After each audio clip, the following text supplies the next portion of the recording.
Hey guys, thank you for joining us again at Car System Installation.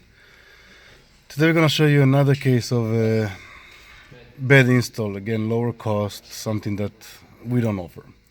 So the first thing we can clearly see, the person who used here the dash kit didn't use the dash kit for this car, he just found something, whatever he had, and just pushed it in.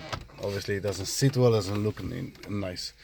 Soon we're going to remove in the back and see the wiring. I'm pretty sure the wires are not soldered and not done properly, but we'll check it soon.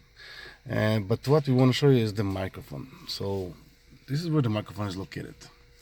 First of all, the look of it doesn't look good. Second thing is the dash has pretty much feels everything when you're driving, noises and everything. Microphone picks up on those noises, and when you drive, when you talk over the phone, people will hear that noise. This is why we usually recommend to put it as high as possible, close to as far as possible from the windshield, usually around those areas. That way it's far from the windshield, gives you no noise from the driving and no noise from the dash.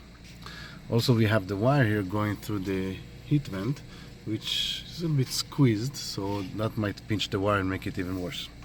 So we're gonna remove the radio and see what we deal in the back in here, but just an idea of, again, bed install just for a lower cost. If you wanna see more videos, subscribe to our channel on the left corner, and we'll see you next time. Have a good day.